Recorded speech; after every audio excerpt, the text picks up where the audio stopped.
Levante la mano derecha al cielo. Dios te hizo libre hoy.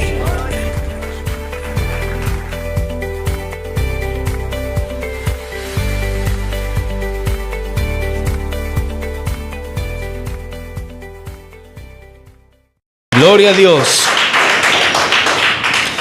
Hermanos, todos ustedes sean bienvenidos al tema número 49 de la carta a los Romanos. Este estudio que estamos llevando se titula Injertados en el buen olivo.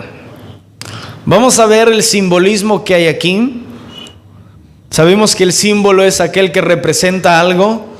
En este caso hay dos símbolos: el símbolo del buen olivo y el símbolo del olivo silvestre. Vamos a entender nosotros en esta hora por qué el apóstol Pablo utilizó estos ejemplos para hacernos entender a nosotros, escúchame bien, que debemos valorar la salvación que Dios nos dio. Amén. Que no debemos tenerlo en poco. ¿Qué es tenerlo en poco? O sea, ¿será que Dios me dio algo grande? Solamente sentí una emoción. Sí he cambiado, sí, pero hermanos, esa persona no conoce lo que Dios hizo por él o por ella. Vamos allí. El árbol de olivo era de gran valor en la sociedad hebrea, en los tiempos de Jesús, por sus múltiples usos. Había dos clases de olivo: el olivo silvestre y el buen olivo, que era un olivo totalmente diferente. Era un olivo que se sacaba muchas sustancias de él y era buenísimo. Ahorita lo va a entender. El buen olivo, se cultivaba, su aceite era utilizado en las ceremonias religiosas. El aceite con lo cual ungieron al rey David para que fuera rey fue aceite de olivo, del buen olivo. Diga gloria a Dios. En los sacrificios también se usaba, y para ungir a sacerdotes y huéspedes. Eso dice en Lucas 7:46. Solamente anótelo, no lo busque. Es un versículo para que usted pueda ver que se usaba el olivo. En este caso, ya habiéndolo sacado la sustancia, que es el aceite. También se mezcla con vino para utilizarse como medicina. O sea, antiguamente usaban el aceite de olivo, lo mezclaban con vino y lo usaban como medicina. Tenía muchos medios para utilizar este aceite o este olivo. Un dato bien interesante: también se mezclaba con mirra y otros productos y se utilizaban para embalsamar los cadáveres. ¿Ven? Eran de muchas utilidades. En las lámparas se utilizaban para mantener el resplandor de la luz. ¿Se acuerdan en la parábola de las 10 vírgenes? Que dice que llenaron su lámpara ¿de qué? De aceite. Era un aceite fermentado, pero ¿de qué? Era un aceite de olivo. Era un aceite de olivo. Y se utilizaba para untar en la piel y en el cabello. ¿Amén? Eso le daba como que más vida a la piel, al cabello, le daba más brillo. Lo utilizaban de muchas maneras. Un dato bien interesante es que el olivo puede vivir, ¿saben cuántos años? 2000 a 3000 años. Por eso que el Monte de los Olivos aún conserva aquellos olivos con los que Cristo vivió. Él lo vio. Y dicen que por ahí hay unos 2-3 olivos que todavía permanecen. Qué dato interesante. Posee un sistema de raíces más desarrollado que otros árboles, que le permite vivir sobre todo terreno árido, boscoso y con poca agua. Prácticamente el olivo es una planta que no se puede exterminar. Y aunque se tale desde el tronco, es difícil que muera. La primera cosecha de olivos tarda de 40 a 50 años. Imagínate eso. Es mucho tiempo, ¿verdad? Su madera es fuerte y fina, además sus ramas son frondosas y tupidas, dice, comparadas con el tronco. Ahora podemos entender por qué el apóstol Pablo compara su patria, Israel, como los olivos, ¿verdad? Como el olivo que era el natural, que Dios eligió. En cambio nosotros nos compara como el olivo silvestre. Y mira, era un árbol milenario de raíces profundas. A diferencia de este olivo, el olivo silvestre no tenía importancia. ¿Por qué? Pues era un aceite amargo. El olivo silvestre tenía aceite también, pero su aceite era amargo. No servía para nada. Era un aceite amargo y nadie le daba valor alguno. Es por ello que Pablo compara a los gentiles con el olivo silvestre. Nosotros éramos ese olivo amargo, un olivo que no servía para nada. Por eso que el apóstol Pablo lo compara. Y habíamos leído el versículo 16 que dice: si las primicias son santas, también lo es la masa restante, y si la raíz es santa, también lo son las ramas. O sea, si alguien le ofrece a Dios el primer pan que hornea, en realidad le está ofreciendo toda la masa, dice, con que hizo el pan. Si a Dios se le ofrece las raíces de un árbol, entonces también las ramas del árbol le pertenecen a Dios. ¿Qué significa esto?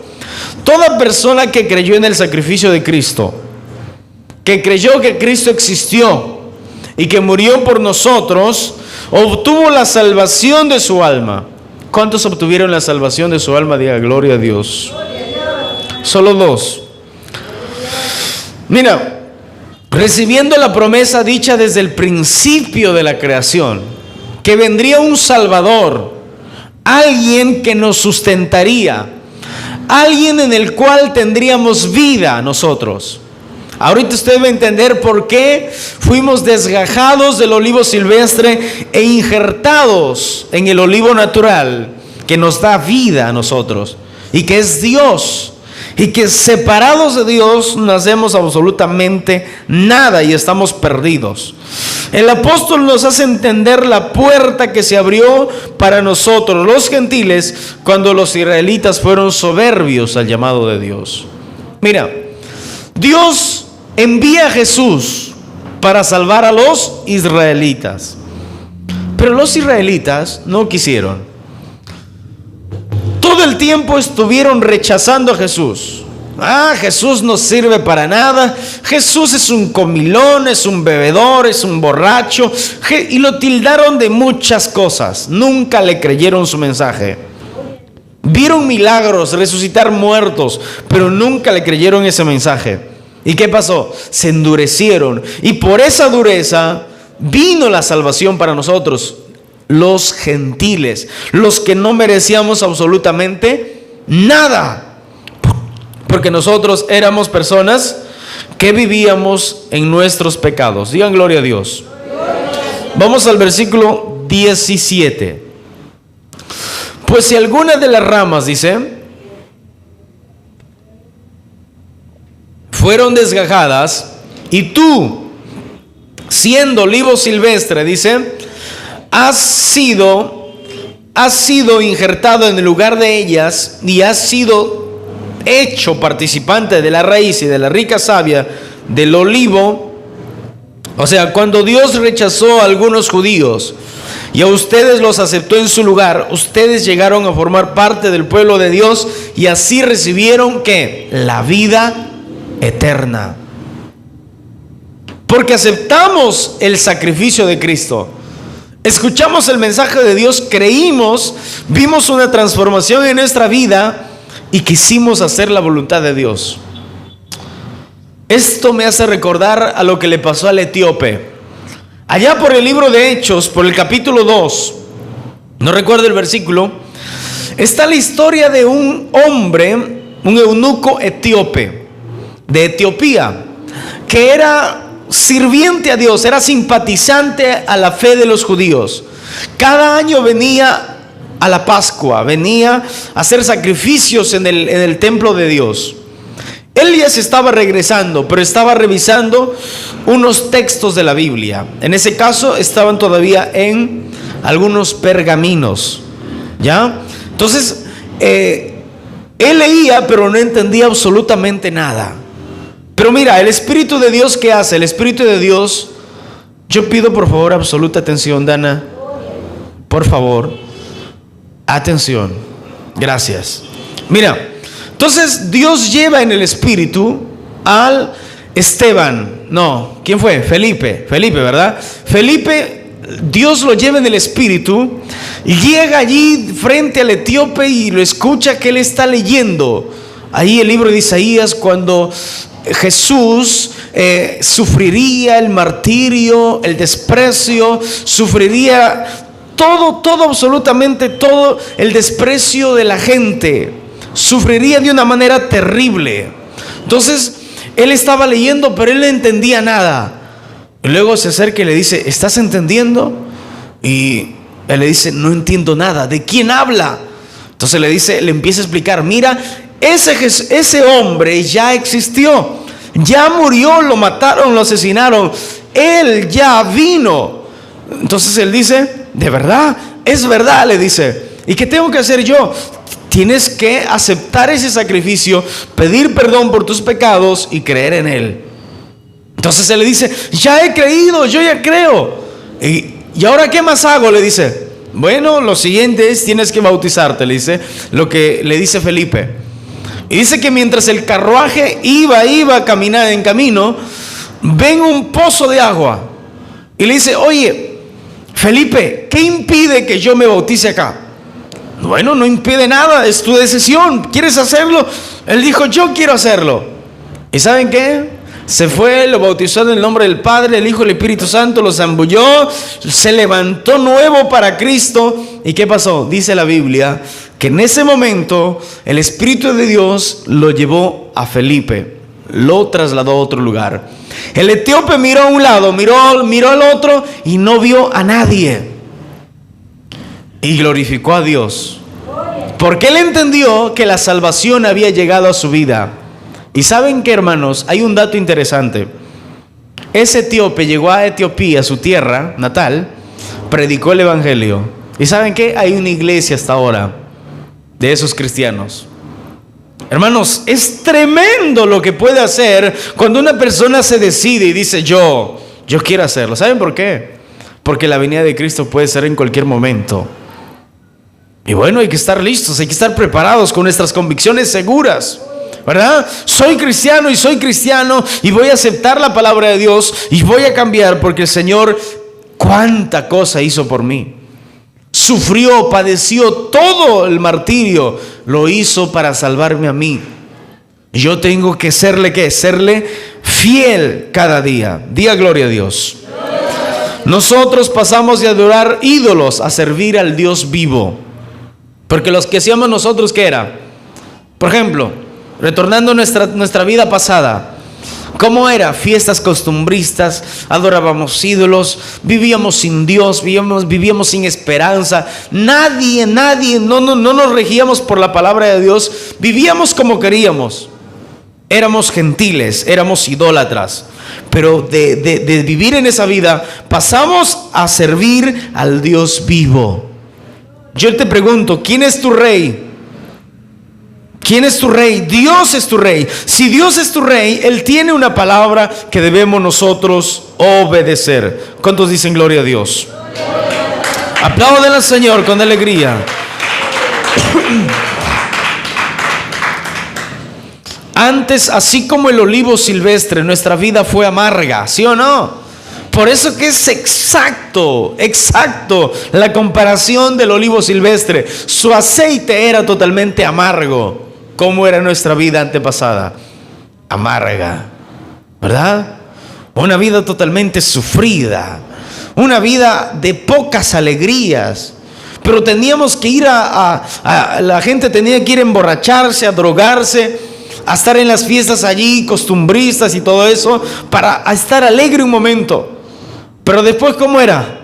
Una vida triste, sin dinero, porque todo lo gastaron allí, ¿verdad? Un derroche de todo y volver a trabajar, ¿verdad? Era una vida totalmente amarga. Pero ahora que pasamos de servir a los ídolos a servir al Dios vivo, nuestra vida es dulce. ¿Por qué? Porque la raíz, o sea, Dios es una vida totalmente llena de amor, llena de paz, llena de gozo, llena de tranquilidad. Tendremos dificultades, problemas, tribulaciones, pero tenemos a Dios en nuestra vida. Amén. Si tenemos a Dios, hermanos, tenemos todo. Si Dios te conoce, no importa si nadie te conoce. Al cabo que tienes la salvación y la vida eterna, y eso basta. Mira, Dios no nos aceptaba porque vivíamos lejos de Él. Entonces Dios prepara una situación que quebrantó nuestros corazones. Una enfermedad, una dolencia o lo que sea que quebrantó nuestros corazones. Y allí fue que fuimos injertados al olivo, o sea, al pueblo de Dios, a la gracia de Dios, al perdón de Dios, al sacrificio. Gracias al sacrificio de Cristo fuimos injertados como iglesia, como pueblo de Dios, y ahora somos alimentados y sustentados por Dios, que es como el buen olivo, pues sin Él nada somos. Él nos alimenta, Él nos sustenta. Si no fuera, imagínate, ¿qué es de una rama sin el tronco? Nada. Mira un árbol, ¿qué es de una rama sin el tronco? Denle un aplauso al Señor. Gloria a Dios.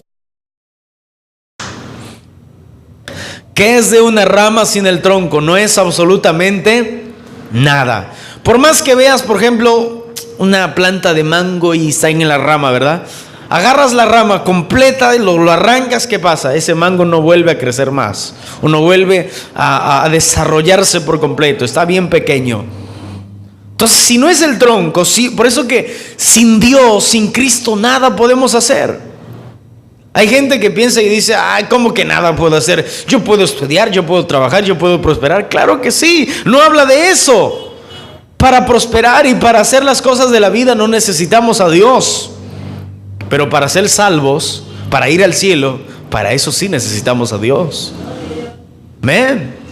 Si no, ¿cómo hacen la gente del mundo? La gente del mundo se esfuerza, trabaja, hace todas sus cosas y no tienen a Dios en su vida. Pero, ¿qué pasa? Se mueren y ¿a dónde se van? A la condenación eterna. Sin Dios nada podemos hacer. Si Dios no nos alimenta, no nos sustenta, hermano, estamos fritos. Así de sencillo. Colosenses 1:19. Colosenses 1:19. Tome apunte allí, yo les leo. Colosenses 1:19 al 23. Dice la Biblia: por cuanto agradó al Padre que Él habitase toda plenitud, dice, en Él habitase toda plenitud, y por medio de Él reconciliar consigo todas las cosas. O sea, por medio de Cristo. Mira, al Padre le agradó, al Dios Padre le agradó que en Él, o sea, en Cristo habitase toda la plenitud, dice, y por medio de Él reconciliar consigo todas las cosas. Así dice, las que están en la tierra como las que están en los cielos, haciendo la paz mediante la sangre de su cruz, o sea, por medio de la sangre de Cristo. Y a vosotros, dice también, que eran en otro tiempo extraños, o sea, éramos olivo silvestre, éramos gentiles, éramos paganos, éramos pecadores y enemigos, dice, en vuestra mente, haciendo malas obras. Ahora, dice, os ha reconciliado en su cuerpo de carne. O sea, solamente por su sacrificio fuimos reconciliados por medio de la muerte. Mira, usted agarra un granito de cualquier cosa, de trigo, de cebada, de maíz, lo plantas en la tierra. ¿Qué hace ese grano? Ese grano se muere. ¿Ven? Se muere para nacer de nuevo, para nacer y ser una planta y dar fruto. ¿Qué hizo Cristo? Cristo murió para dar vida. ¿A quién? A nosotros. Cristo murió para darnos vida a nosotros. Así como un grano tiene que morir para que luego salga un capullo, empiece a desarrollarse una planta. ¿Y qué pasa? Y dar fruto. Así también Cristo murió por nosotros. Fuimos reconciliados en su cuerpo, en su sangre, por medio de la muerte, para presentarnos, dice, santos y sin mancha e irreprensibles delante de Él. Eso es lo que Dios hizo por ti. ¿Cuántos dicen gloria a Dios? Eso es lo que Dios hizo por ti. Él murió por nosotros para salvarnos. Él murió para presentarnos santos y sin mancha. Si no hubiera muerto, ¿quién nos presentaría delante de Dios santos y sin mancha? ¿Qué hace un cerdito? Por más que lo limpies, lo bañes, lo perfumes, le pongas una corbata roja, ¿verdad? Le pongas zapatitos, lo que quieras ponerle, lo limpias, y a la primera que tú te descuidas y dejas ahí algo sucio, algo cochino, se va y ¿qué hace? Se revuelca, pues. Porque esa es su vida, esa es su naturaleza. ¿Y cómo es la naturaleza de un gato? Yo no sé cómo hace para que no se ensucie. Tremendo, ves un lodo que está delante de él, yo no sé qué hace. Pasa, pero no se ensució nada. Y si se ensució, lo vieran qué hace para limpiarse. Usa su lengua, ¿verdad? Se limpia todo. Son dos naturalezas totalmente distintas. Dos naturalezas que son totalmente distintas, hermanos. Nosotros teníamos antes, por eso dice la Biblia que hemos muerto para el pecado. La naturaleza del pecado, ¿qué nos hacía? Revolcarnos en el pecado. Por eso que cuando morimos nosotros a esa naturaleza, nacimos de nuevo. Supongamos metiéndole una naturaleza del gato a la del cerdo. Uy, el cerdo sería fino, ¿verdad? Un gordito fino. Pero mira, nosotros al nacer de nuevo morimos para nuestros pecados. Ya hemos muerto. A veces dice que cometemos pecado, pero no queremos, no es nuestra intención cometer esos pecados. Entonces, hermanos, eso es lo que Dios hizo por nosotros. Morir, Cristo murió para darnos vida a nosotros, para que nosotros también naciéramos de nuevo. Por eso que si usted no nace de nuevo, dice la Biblia, no puedes entrar al reino de Dios. ¿Cómo sé que nació de nuevo? Tu vida ha cambiado y tienes deseos de hacer la voluntad de Dios. Señor, ¿qué hago? ¿Te entregaste? ¿Te arrepentiste? Sí, lo hiciste. Bautismo en las aguas. Escuchen, no es una opción. A ver si me animo. No es una opción, no es algo que yo puedo elegir. Es un mandamiento de Dios. Dios lo dice así. ¿Qué dice? El que creyere y fuere bautizado, ¿será qué? Y el que no creyere, ¿qué pasa? Y no fuere bautizado, ¿será qué? Dígalo fuerte, ¿será qué? Condenado. Entonces está la palabra allí. Nosotros debemos creerlo y obedecerlo, porque creemos y somos ¿qué somos qué? Somos sus hijos. A lo contrario, pues ahí le viene una disciplina y ahí sé que por más que oremos, por más que le impongamos las manos, el dolor usted lo va a sentir. ¿Entiende? Hermanos, ser disciplinados por Dios, ay. ¿Cuántos han sido disciplinados por Dios? A ver, levante su mano, no tenga vergüenza. A ver, levante su mano. ¿Quién fue disciplinado por Dios? Ay, claro, nadie, ¿verdad? Yo fui disciplinado por Dios. ¿Para qué te digo? Es como cuando tú le agarras a tu hijo y le das uno, y tu hijo apenas dices, haz esto y lo hace. Así actuamos. Porque es duro, hermanos. Nadie te ayuda con el dolor. Pueden orar por ti, te pueden ayudar, nadie te ayuda con el dolor. Y Dios no te lo quita hasta donde Él ya sabe. Pero escuchen, eso te ayuda a aprender. Hebreos 12, lean todo. No, ahorita no, después. Para presentarnos sin mancha irreprensibles, dice, en la esperanza, y dice, si en verdad, ahí está, irreprensibles delante de Él, o sea, delante de Dios. Ahora viene, si en verdad permanecéis fundados y firmes en la fe. ¿Ya naciste de nuevo? Claro que sí, hermano, ya soy creyente, soy cristiano. Ahora, ¿qué tienes que hacer? Permanecer fundados y firmes en la fe.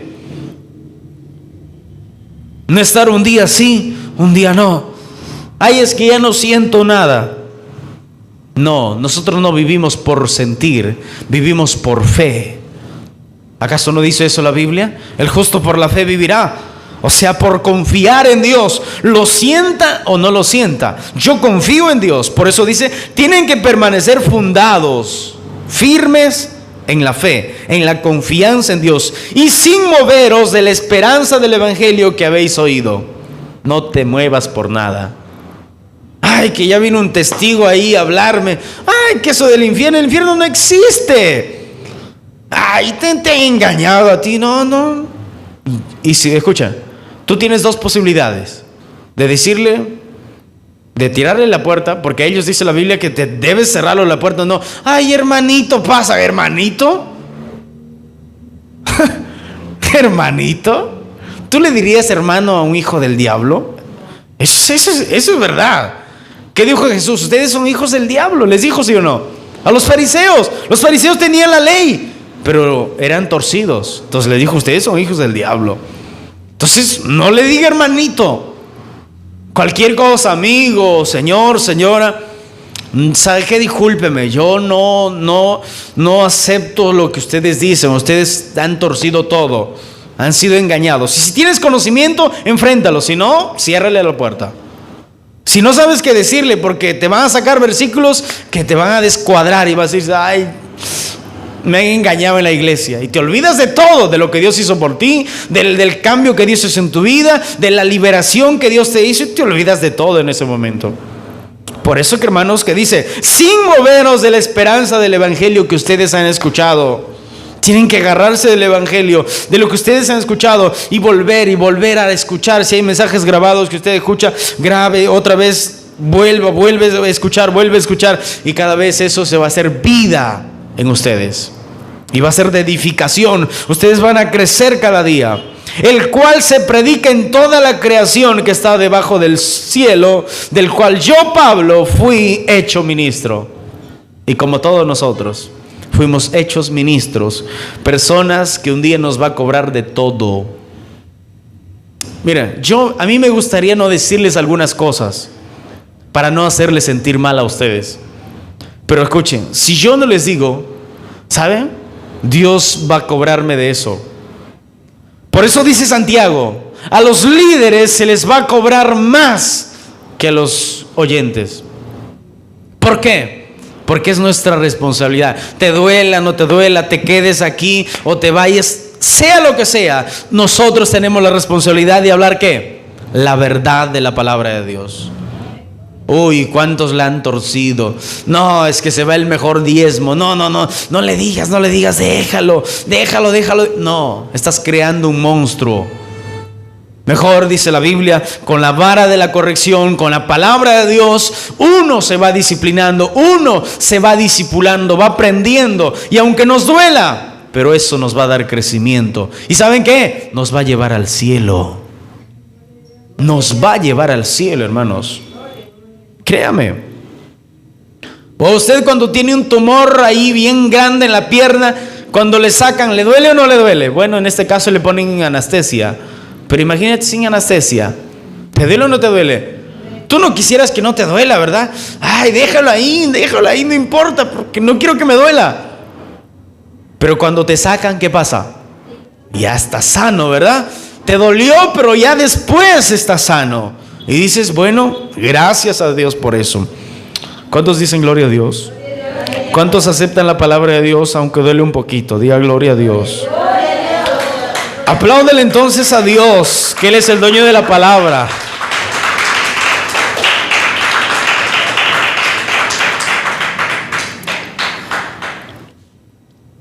La importancia de permanecer en Dios. La importancia de permanecer en Dios. Vamos a Juan 15. Juan 15. La importancia de permanecer en Dios. Miren, hermanos, a lo largo de la historia, ¿cuánta gente no viene acá? ¿Sí o no? Cantidad de gente. Se llena. Pero escuchen, la mayoría son personas que no permanecen en Dios. Lamentablemente, hermanos. Es muy lamentable. Aquí vamos a aprender algo. Juan 15:1. Jesús hablando, vamos corriendo. Yo soy la vid verdadera. ¿Qué dice? Yo soy la vid verdadera. Yo soy la planta de uvas, dice Dios. O podemos decirlo como estamos estudiando lo del olivo. Yo soy la planta de olivo.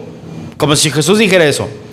Y mi Padre es el labrador. Mi Padre es el que cultiva. Escúchame bien. Todo pámpano que en mí no lleva fruto, lo quitará. ¿Qué dice? Todo pámpano que en mí no lleva fruto, lo quitará. A ver, ¿saben qué es pámpano? Pámpano es una ramita que al final lleva la uva. ¿Ya? Al final está el racimo de uvas. Mira, el labrador, ¿qué hace? Va y dice, a ver, mira, acá tengo un árbol grande que es de uvas. Y veo que hay ramas que están por gusto, no producen nada. ¿Qué hace? Para que esas ramas no absorban la savia, no absorban la riqueza, la providencia que le da la raíz, lo cortan. ¿Me entiende? Lo cortan. ¿Para qué? Para que la savia, el alimento vaya ¿a dónde? A los pámpanos que están dando frutos. Eso hacen. Eso hacen los que cultivan las uvas. Eso hacen. Yo lo he visto en videos, aunque no he visto ahí que cultiva. Lo he visto en videos. ¿Qué hacen eso? Dice, para que la cosecha sea más grande, las uvas sean más dulces, sean más ricas. ¿Qué hacen? Lo cortan las ramas y solo lo dejan aquellas ramas que tienen fruto. Tremendo. Dios es tremendo. Ejemplos maravillosos. Por eso dice, y todo pámpano, toda rama que en mí no lleva fruto, lo quitará, o sea, lo cortará. Y todo aquel que lleva fruto lo limpiará. ¿Cuántos reconocemos que todavía necesitamos que Dios nos limpie de muchas cosas? A veces somos, ¿verdad?, renegones, otros son celosos, otros todavía tienen la tendencia del orgullo, otros todavía se molestan, y todo eso tenemos. ¿Qué va a hacer Dios? Nos va a cortar. Ay, es que duele, hermano. Está bien, duele, pero ¿qué debemos hacer? Soportar, ¿verdad? Soportar, que es para nuestro bien. ¿Para que demos qué? Para que demos más fruto. Ahora viene esto. Dice, lo limpiará para que lleve más fruto. Ya vosotros estáis limpios por la palabra que yo les he hablado. Ahora viene. Permaneced en mí. Permanezcan en mí, dice Jesús, y yo permaneceré en ustedes. Escúcheme. Si usted tiene en su mente y dice, ay, el Señor me abandona. No. Sácate eso de tu mente. Tú puedes abandonar a Dios. Usted puede abandonar a Dios. Pero Dios no te abandona. Dios nunca nos va a abandonar. El hombre es el que abandona a Dios. Por eso es lo que dice, mira. Dice, permanezcan en mí y yo voy a permanecer en ustedes. Como el pámpano, dice, no puede llevar fruto en sí mismo. ¿Esto qué significa? Una rama no se sostiene en el aire y da fruto. No, tiene que estar injertado ¿en qué? En un tronco, en una raíz, en un árbol. Luego dice, si no permanecen en mí, así tampoco vosotros, si no permanecen en la vid, así tampoco vosotros, si no permanecen en mí. Yo soy la vid, vosotros los pámpanos, y el que permanece en mí y yo en él, este lleva ¿qué? Mucho fruto. Escuchen, si nosotros permanecemos en ¿qué? En la obediencia. Présteme mucha atención. Si nosotros permanecemos en la obediencia, si nosotros permanecemos en la oración, si nosotros permanecemos en la lectura de la palabra de Dios, si nosotros nos congregamos esforzándonos por el trabajo y por todo eso, pero nos congregamos, como dice Hebreos 10:25, que no dejemos de congregarnos como muchos tienen por costumbre, ¿verdad? Esos son los hermanos meteoritos. ¿Por qué, hermano? Porque de vez en cuando caen. ¿Han visto los meteoritos? No caen todos los días, ¿verdad? Así también hay algunos hermanos que de vez en cuando viene la lucha, el látigo de Dios, ahí vienen, ay hermano, ore por mí. ¿Qué pasó? Me robaron. Por dentro diríamos qué bueno, ¿verdad? Para que venga pues a recibir palabra de Dios, que eso es lo más importante. Como el pámpano no lleva fruto en sí mismo, dice, si no permanece en la vid, así tampoco vosotros, si no permanecen en mí. Yo soy la vid, vosotros los pámpanos. El que permanece en mí y yo en él, este lleva mucho fruto. ¿Por qué? Porque estamos en Dios. Estamos en obediencia, vivimos orando. Estás en la casa, en el trabajo. Hermanos, cuando estés delante de una tentación, ora en su mente. Ayúdame, Señor. Porque ¿dónde está Dios? No está en la esquina, no está en tu casa, no está en la iglesia. Dios está dentro de ti. Dile, mira, Señor, ay, esta tentación está fuerte, Señor, ayúdame. Y Dios te va a abrir la puerta. Habla con Él en vez de hablar ahí con el vecino, con la vecina y con cualquier otra persona que no aprovecha de nada. Dice, porque separados de mí, nada podéis hacer. Yo les pregunto, ¿han visto alguna vez una rama dando fruto en el aire? Jamás de los jamases, ni lo voy a ver, ni lo vamos a ver jamás. Tiene que tener un árbol. Entonces nosotros, si no estamos injertados en el árbol, ¿qué pasa? Nos secamos y solo sirven para la leña. ¿Y de dónde lo botan la leña? Pues lo queman, ¿verdad? Lo queman. Entonces todo tiene un significado. Denle un aplauso fuerte al Señor Jesucristo. El que en mí no permanece será echado fuera como pámpano y se secará, y los recogen y los echan en el fuego y arden. Mira, esto es tremendo. Por eso yo una vez les dije, ¿ustedes han visto alguna vez que hay ramas que están injertadas y ya están secas? Así hay muchos. Vaya a un árbol y experimente. Busque una rama, y hay ramas que están pegadas pero están secas. Lo jalas y están secas. Entonces, así son las personas o los cristianos que no se dedican, que no congregan, que no buscan a Dios, que no oran. Son personas que poco a poco se van secando. Se dan cuenta y ya están en el mundo.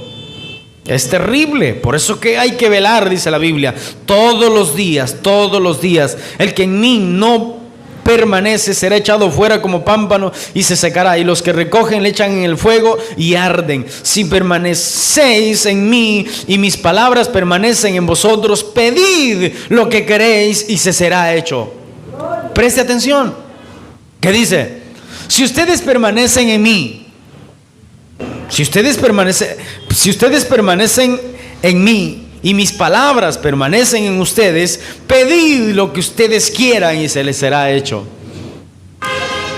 ¿Por qué? Porque en ese momento, cuando nosotros pidamos, vamos a pedir con sabiduría. Ya no vas a pedir, imagínate, hay gente que son renegones y tienen todo eso. Y Señor, dame el carro, dame el trabajo, dame el negocio. Y orando por eso. Hermanos, nuestra oración debe ser, Señor, transforma mi carácter. Soy renegón a veces, soy insoportable a veces. Transforma mi carácter. Yo quiero ser diferente. Yo quiero parecerme a ti, Señor Jesús. Eso nos va a ayudar muchísimo. Eso nos va a cambiar. ¿Y qué pasa? En ese momento ya podemos pedir. Por eso que hay gente que no recibe respuesta alguna a sus oraciones. Piden, como dice Santiago, piden, y no le responde Dios porque piden mal.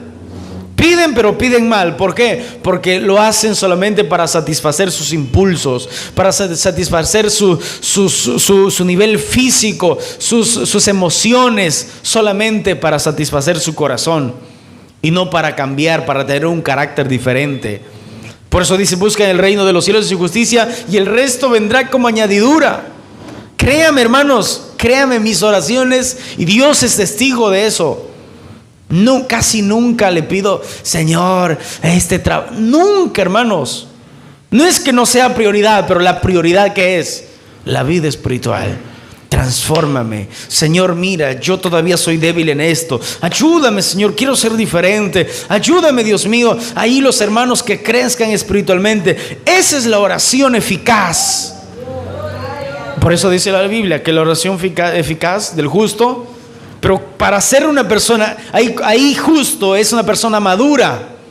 Una persona que ha crecido, una persona que ya tiene paciencia, que tiene gozo, que tiene paz, que ha desarrollado todo eso. Esa persona tiene la capacidad de discernir y sabe pedir. Tenemos que aprender eso. Tenemos que preocuparnos por lo espiritual. Que la palabra de Dios se haga en nuestras vidas y seamos sólidos. Hay gente que sufre. Hay gente que no recibe la respuesta a sus oraciones. ¿Por qué? Porque no ha crecido espiritualmente y todavía pide como niño. ¿Cómo te pide un niño? Un niño le da 100 soles y compra 100 soles de chicles, ¿sí o no? O de caramelos, pues. Porque no tiene la mente desarrollada. Un adulto ya sabe, dice, esto lo hago 200, esto lo hago 500. Empieza ¿a qué? A negociar, empieza a razonar sabiamente. Pero un niño no hace eso. Hay gente que pide y pide y no se le responde sus oraciones. ¿Por qué? Porque todavía no ha madurado. Es un niño y Dios no los contesta, pues. ¿O usted le va a dar 100 soles para que compre 100 soles de chicles? No, ¿verdad? Usted como padre dice, no, eso no te conviene. Toma esto. Y eso es lo que hace Dios en la iglesia. Y la gente dice, ay no, eso no quiero, eso sabe horrible. Como Juan, pues Juan comió la palabra y ¿qué pasó? Y dice que era rico, era dulce. Pero cuando llegó al estómago, ¿qué le pasó? Amargo, ¿verdad? Como la hiel. Hermanos, nosotros tenemos que aprender ¿a qué? A aceptar la palabra de Dios. Duela o no duela, sea gozo, aunque toda la palabra duele, ¿verdad? Pero eso es para nuestro bien. Eso nos va a purificar. ¿Cuántos dicen gloria a Dios? En esto dice, es glorificado mi Padre, en que llevéis mucho fruto, y si seáis así mis discípulos, y así seáis mis discípulos, como el Padre me ha amado, así también yo os he amado. Permaneced en mi amor. Si guardareis mis mandamientos, permaneceréis en mi amor. ¿Qué tenemos que hacer? Permanecer en sus mandamientos para permanecer en el amor de Dios. Así como yo he guardado los mandamientos de mi Padre y permanezco en su amor, estas cosas, dice, les he hablado para que mi gozo esté en vosotros. Para que mi gozo esté en vosotros. ¿Cuántos dicen gloria a Dios? Estas cosas he hablado para que mi gozo esté en vosotros, y si vuestro gozo sea cumplido. O sea, cuando nosotros empezamos a practicar la palabra de Dios, vamos a empezar a madurar. Viene la tribulación, ya no va a estar llorando, viniendo, pídele para que Dios me quite esta tribulación. No, vas a decir, gracias Señor, porque por medio de esto yo estoy creciendo espiritualmente. Por medio de esto estoy siendo una persona más paciente. Me duele, estoy sufriendo, pero es para mí una bendición. Porque la Biblia que dice, todas las cosas nos ayudan para bien. Cuando usted entiende esto, hermanos, eres capaz de soportar cualquier cosa que venga. Que os améis, dice, que os améis, este es mi mandamiento, dice, que os améis unos a los otros, como yo les he amado. Nadie tiene mayor amor que este, que uno ponga su vida por sus amigos, y eso hizo Cristo por nosotros. Él puso su vida para morir por nosotros. Y yo le pregunto, ¿usted daría la vida por sus enemigos? Solo un cristiano bien desarrollado, un cristiano que tenga un carácter firme y seguro en las cosas de Dios. Luego dice, vosotros sois mis amigos si hacéis lo que yo les mando, dice. Ya no les llamaré siervos, porque el siervo no sabe lo que hace su Señor, pero os he llamado amigos, porque todas las cosas que oí del Padre yo les he hecho a conocer. No me elegisteis vosotros a mí, sino que yo os elegí a vosotros. Usted no diga, ay, Dios, yo elegí a Dios. No. Desde la antigüedad, desde la eternidad, Dios ya vio este momento, que usted iba a aceptar el regalo precioso de la vida eterna. No porque usted eligiera a Dios, sino que Dios te eligió a ti. ¿Cuántos se sienten privilegiados por eso? Yo me siento privilegiado. Alábele y dele gloria a Dios. Santo es el Señor. Y os he puesto para que vayáis y llevéis fruto. ¿Qué es fruto? Ejemplo de vida. Escuchen, yo no soy cristiano porque voy y pregono y digo, soy cristiano. Yo soy cristiano por mi manera de vivir. Porque mi manera de vivir es distinta. Porque mi vida cambió. no por mi fuerza, sino porque Dios hizo una obra en mi vida, porque Dios me hizo morir al pecado y me hizo nacer de nuevo para la gloria de su nombre, para que la gloria no sea mía, sino sea la gloria de ¿quién? Del Dios Todopoderoso. Gloria a Dios. Dice, puesto para que lleváis fruto y vuestro fruto permanezca. O sea, no sea un fruto de una semana llena de amor. Ay, ahora sí, perseverar en el Señor hasta el fin, como dice la palabra. Pero después de esa semana viene un problema. Ya no sé. ¿Cómo estás? Ya no sé. Creo que Dios me abandonó. No. Tenemos que producir nosotros frutos que permanezcan, para que todo, dice, lo que pidierais al Padre en mi nombre, Él los dé. Esto os mando, que os améis los unos a los otros. Entonces, hermanos, tenemos que obedecer esta palabra, porque por medio de la palabra de Dios, en la obediencia, nosotros llegaremos un día al reino de los cielos. ¿Cuántos dicen gloria a Dios? Segunda de Pedro 2:20 dice. Segunda de Pedro 2:20. No, antes primero, Romanos 11, lo que estamos leyendo.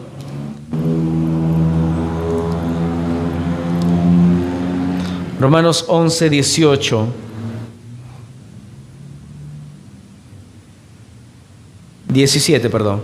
Pues si algunas de las ramas fueron desgajadas, y tú, siendo olivo silvestre, has sido injertado en el lugar de ellas, y has sido hecho participante de las raíces de la rica savia del olivo, no te jactes contra las ramas. Si te jactas, sabe que no sustentas tú a la raíz, sino la raíz a ti. ¿Qué nos enseñan estos versículos? Que si por la desobediencia de los israelitas nosotros estamos injertados en Dios, por su desobediencia, no nos jactemos. O sea, presten atención.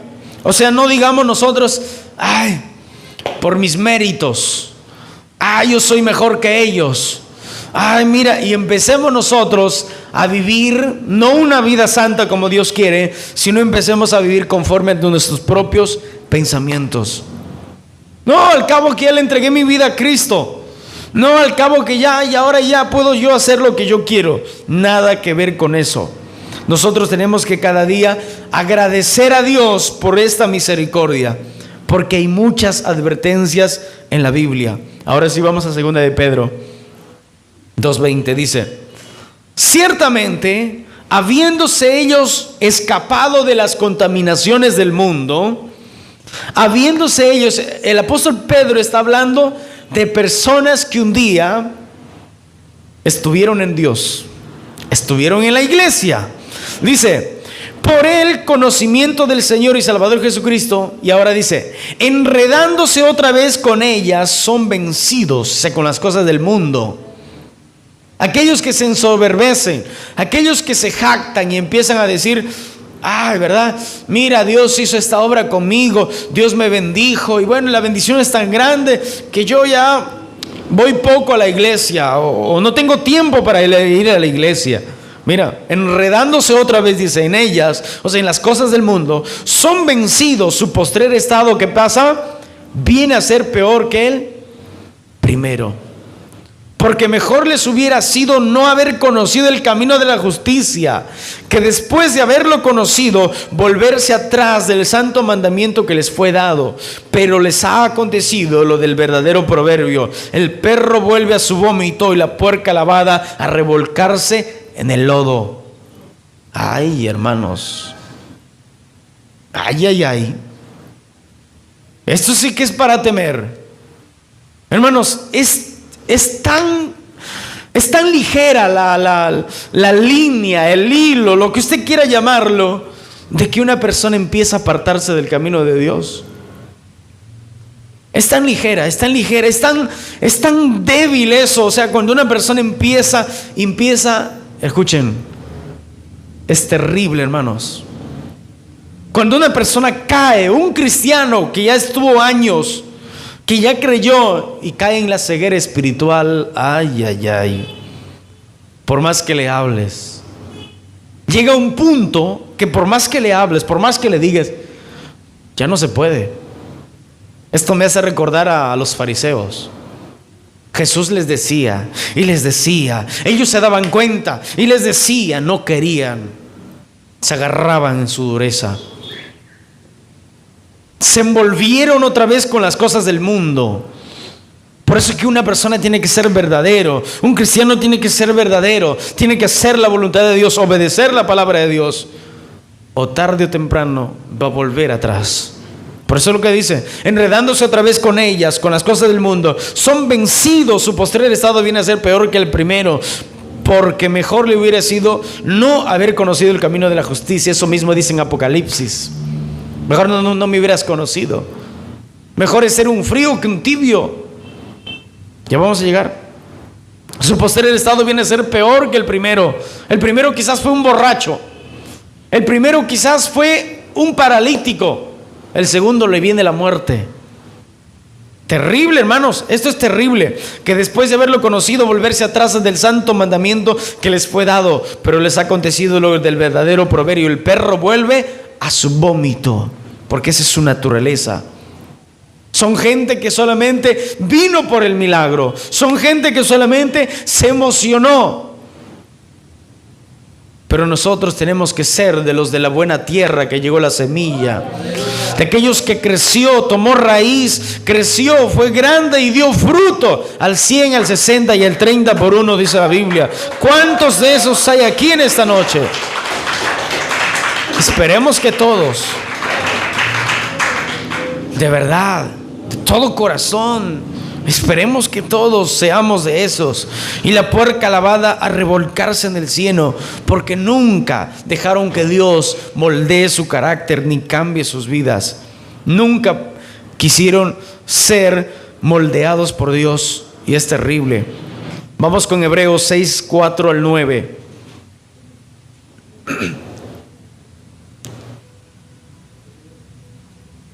No es ser cristianos de un año, no es ser cristianos de 2 años, es ser cristianos de toda la vida. Hebreos 6, 4. Escuchen lo que dice aquí. Y eso anótelo y léalo siempre. Mire lo que dice. Porque es imposible que los que una vez fueron ¿qué? Iluminados y gustaron del don celestial. Esto me hace recordar a Judas. Judas fue un iluminado y gustó del don celestial. Se fue con los 70 y ¿qué hizo? Echó fuera demonios. En el nombre de Jesús, salga demonio. Y los demonios salían gritando.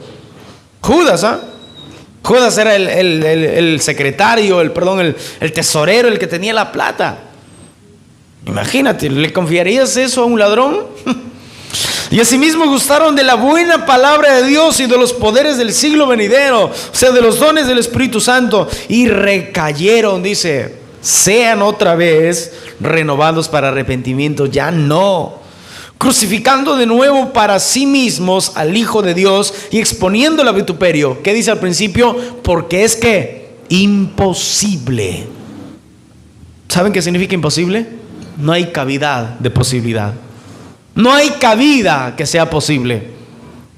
Es algo imposible que una persona que fue iluminada, que gustó del don celestial y que luego se aparta, esas gentes son los que empiezan a hablar mal y a decir, no, que Dios me cambió. No, Dios no me cambió, yo solamente estaba ahí de hipócrita. Y empiezan a hablar, no, esos son mentirosos, y empiezan a hablar mal contra Dios y contra la iglesia y contra todos.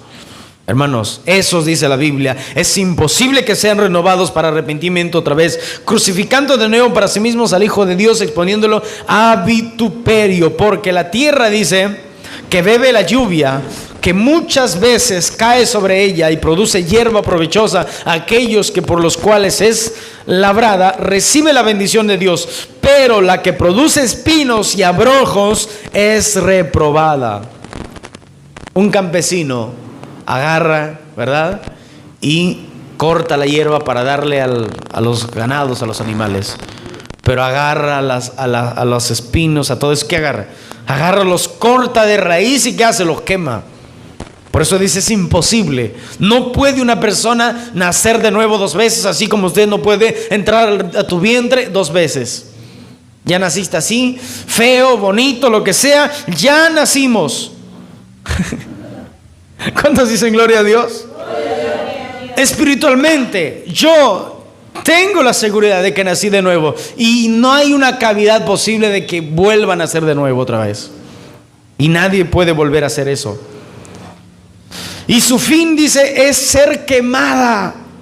Pero en cuanto a vosotros, oh amados, estamos persuadidos, dice, de cosas mejores que pertenecen a la salvación, aunque hablamos así para advertirles. Y vamos corriendo unas hojas del mismo Hebreos 10:26. Esos versículos son los que advierten de una manera tremenda, hermanos. Mira, el cristiano tiene el conocimiento del pecado. El cristiano sabe que la fornicación, el adulterio, las murmuraciones es pecado. ¿Saben o no saben? ¿Usted sabe que la fornicación, todo eso es pecado? Es transgresión contra Dios y eso a Dios no le agrada, ¿sí o no? Entonces, mira, aquí dice algo importante, mira. Porque si pecáremos voluntariamente, después de haber recibido el conocimiento de la verdad, ya no queda más sacrificio por los pecados, sino una horrenda, dice, expectación de juicio y de hervor de fuego que ha de devorar a los adversarios, o sea, los pecadores. Si nosotros escuchamos el mensaje, escuchamos y conocemos la verdad, y después de eso pecamos y decimos, eso dice la Biblia, pero si nosotros decimos, eso dice la Biblia, la Biblia dice que yo no me una con yugo desigual. La Biblia dice que yo no ande en fornicación. La Biblia dice que yo no ande, pero hay que vivir la vida, al cabo que es una sola. Ay, hermanos, si pecáremos voluntariamente, si dijéramos ya no quiero nada con Dios, para ti no hay sacrificio alguno. ¿Cómo? Si el único que te puede salvar es Cristo. ¿Quién más te puede salvar? Nadie más nos puede salvar. Por eso que el cristiano, hermanos, es un hijo de Dios, ¿sí o no? Y no puede pecar voluntariamente. No puede andar en el pecado, no puede andar allí coqueteando con el mundo, con las cosas del mundo. No puede andar en yugo desigual. ¿Qué es yugo desigual? ¿Saben? Es casarse, es que no es solamente casarse, es también tener una amistad con una persona que es del mundo. Una amistad así plena. Uña y, no mugre, no. Uña y carne. Uña y mugre, ¿cómo que uña y mugre? Uña y carne. No podemos tener una amistad así con una persona del mundo, porque te va a influenciar. Sus amigos tienen que ser gente cristiana, gente de experiencia en las cosas de Dios, porque tú vas a pasar un momento difícil y ¿qué va a hacer? Te vas a ir a consultarle a tu amigo que no conoce a Dios y que no conoce nada. ¿Qué te va a decir? Yo no creo en Dios. Por gusto vas a esa iglesia y te desvías del plan de Dios. Eso también es un yugo desigual. Otro yugo desigual es que una persona se empiece a enamorar de uno que no es cristiano. Ay, hermano, pero le voy a convertir, claro, en sapo. En sapo se va a convertir. Mira, si yo lo subo acá, en esta mesa que está acá, yo lo subo ahí a alguien y le digo, levántame. ¿Podrá levantarme? Pero yo sí puedo bajarlo, ¿sí o no? Yo si de un solo lo bajo, lo tiro al piso. ¿Me entiende? Así es el yugo desigual. Así es, hermanos. Escuchen, nosotros como santos estamos limpios por encima de la gente que no conoce a Dios. Santos, purificados, separados para Dios. Los otros están en el mugrero del mundo. Y usted dice, como que no hay jóvenes allí, no hay bonitos, pero ese, mira, se fijó en mí y es una mujer bonita. Y no se da cuenta que es una trampa del diablo para hacerlo que fracasar en su ministerio, para hacerlo fracasar en su vida cristiana. Les pregunto a ustedes, ¿usted le gustaría tener como suegro a Satanás? ¿Usted le gustaría tener como suegro a Satanás, sí o no? Entonces, ¿por qué hay jóvenes que se están enamorando? Jóvenes cristianos, hombres cristianos enamorándose con mujeres del mundo. O jóvenes, mujeres cristianas enamorándose con jóvenes que no conocen a Dios. Vas a tener a suegro al diablo. Claro, si es un hijo del diablo. A nadie le gustaría tener un suegro del diablo, ¿verdad? El diablo es terrible. Denle un aplauso al Señor. Si pecaremos voluntariamente, no hay más sacrificio alguno, sino una horrenda expectación de juicio y de hervor de fuego que ha de devorar a los adversarios. El que viola la ley de Moisés por el testimonio de 2 o 3 testigos muere irreversiblemente. ¿Cuánto mayor castigo pensáis que merecerá el que pisoteare al Hijo de Dios y tuviere como inmunda la sangre del pacto en la cual fuimos santificados e hiciere ofrenda al Espíritu de la gracia? Santo Dios. Mira lo que dice el escritor. Dice que cuando alguien transgredía la ley de Moisés, le daban duro. Lo encontraban en adulterio, lo mataban a pedradas. Lo encontraban haciendo una cosa, le daban azotes. Nunca fueron perdonados nadie, y todos temían eso. Y dice: ¿cuánto mayor pensáis que merece el que pisoteare al Hijo de Dios? ¿Quiénes son los que pisotean al Hijo de Dios? Aquellos que se ponen a hacer negocio del evangelio por dinero, por avaricia. Ay, hermanos, lo que les espera. Y tuviera, dice, como inmunda la sangre del pacto. ¿Sabe? Cuando nosotros, présteme mucha atención, y esto se les va a quedar por toda la vida. Cuando nosotros, sabiendo que es pecado, pecamos, ¿saben qué estamos haciendo? Pisoteando la sangre de Cristo, que nos limpió y nos lavó de nuestros pecados y nos dio entrada al reino de los cielos. Así que tengamos más temor cuando tengamos una tentación delante. Y tuviere por inmunda la sangre del pacto en la cual fuimos nosotros santificados, fuimos purificados por la sangre de Cristo. Y dice: hiciere afrenta al Espíritu de la gracia. ¿Por qué? Al Espíritu de Dios. Por eso que ese es llamado la blasfemia contra el Espíritu de Dios. Aquella gente que lo hace con intención, peca sabiendo, y peca y quiere sacar beneficio de todo eso. Hermanos, es una afrenta a la gracia de Dios. Y eso sí que ya no trae más salvación. Pues conocemos al que dijo: mía es la venganza, yo haré el pago, dice el Señor. Y otra vez dice: el Señor juzgará a su pueblo. Horrenda cosa es caer en manos del Dios vivo. No juguemos, hermanos. No juguemos. No vivamos más en el pecado. No vivamos más en el pecado. Deberíamos, mira, yo recuerdo, no por vanagloria, yo estaba desesperado por bautizarme. De verdad. Yo estaba desesperado. Decía: imagínate, pero alguien me consoló y me dijo: tranquilo. No sabía nada, pues. Tranquilo, si tú tienes deseo, claro, yo me estoy preparando en mis charlas. Tranquilo. Si ahorita viene Cristo, tú te vas con el Señor, porque ya naciste nuevo, tienes la intención, el deseo de bautizarte. Pero si tú no lo tienes y quieres seguir viviendo tu pecado, ay. Acá está la advertencia. ¿De verdad? No, eso es algo muy serio. Eso es algo muy serio. Por eso dice: horrenda cosa es caer ¿en qué? En las manos del Dios vivo. Si no, pregúnteles a los israelitas qué les pasó cuando se quisieron pasar contra Dios.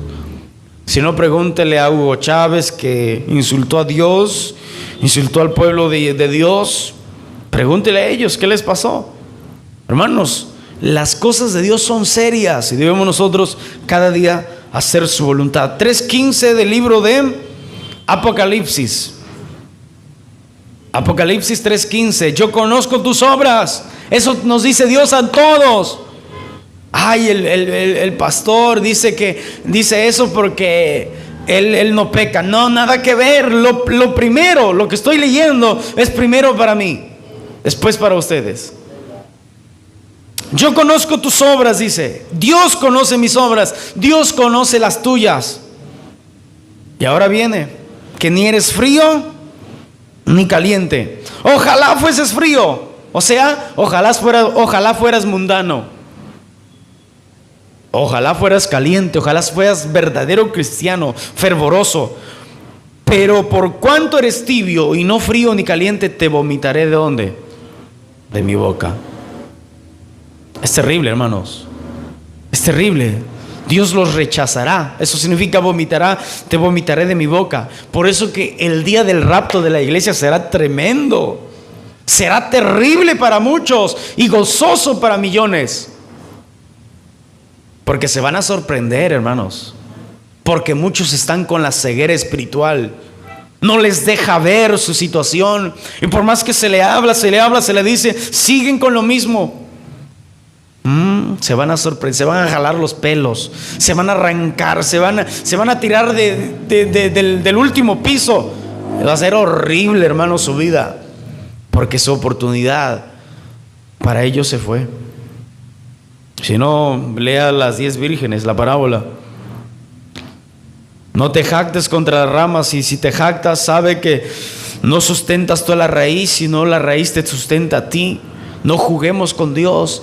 Ya fui salvo, recibí dones. No juguemos con Dios, pues las ramas, dirás, fueron desgajadas para que yo fuese injertado. Fuimos injertados en Dios, pero no por eso juguemos con las cosas de Dios. Seamos serios. Si creíste en el Hijo de Dios, ahora haz lo siguiente: bautízate y sigue tu vida con Dios.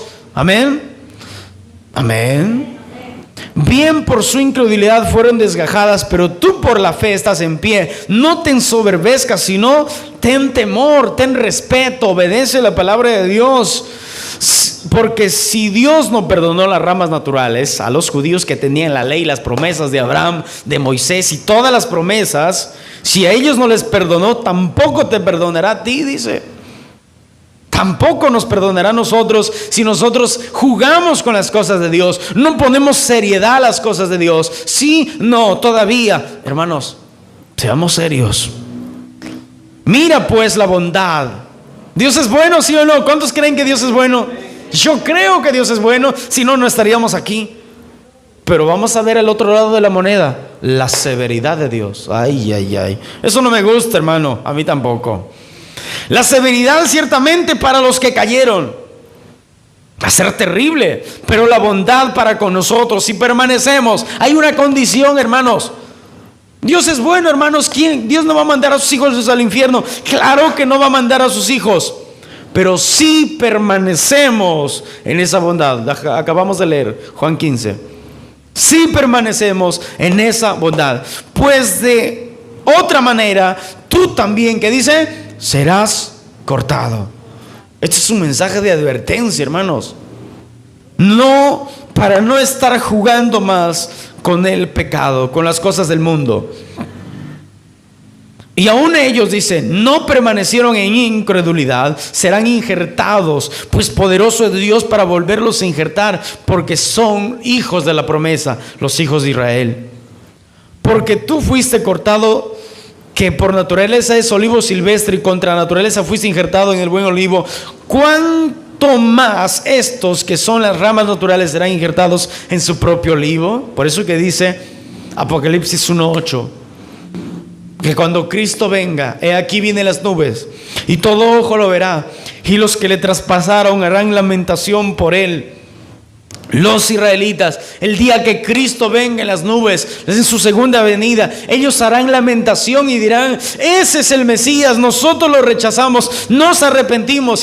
Y ¿saben qué va a hacer? Esos van a ser injertados otra vez.